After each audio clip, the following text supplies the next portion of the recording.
rest of the story. Late one summer, word reached Al's law office that his opponent in a divorce case, a case that had been dragging on for almost 2 years, the husband of the woman he represented, was dying.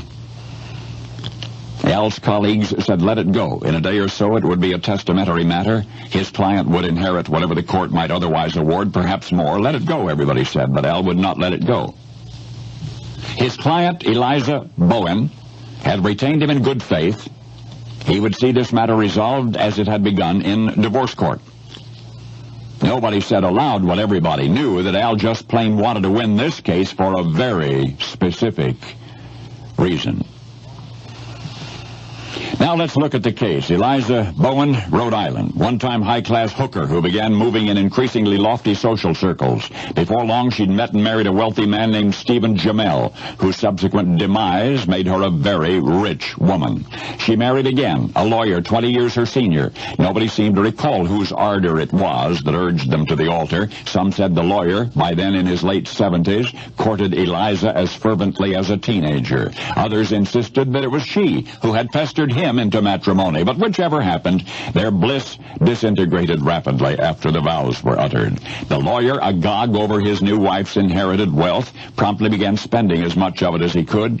News of his good fortune found its way to his old creditors, who showed up in droves with upturned palms extended. The couple had been married only a little over a year, and yet the rapid depletion of Eliza's personal estate, along with the suspicion that her husband had been unfaithful, prompted her to file for divorce.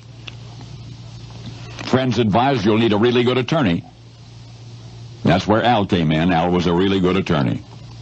And he was more highly motivated to win this case than any other in his career. For you see, his client's husband was much more than that to a nation that never forgot. He was Aaron Burr.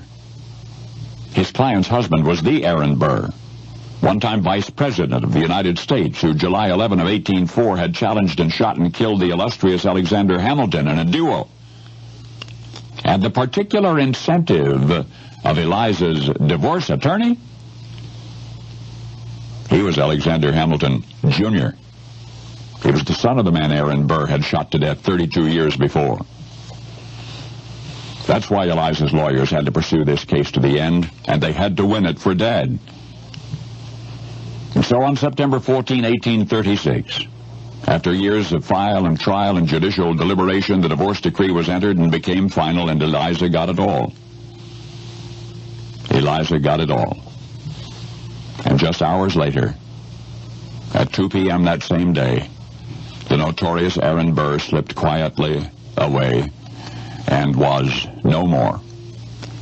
The history books say that once upon a gun battle in New Jersey, Alexander Hamilton fired and missed. But now you've seen how 32 years later, Hamilton's bullet returned from oblivion.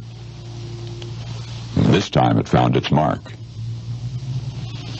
Now you know the rest of the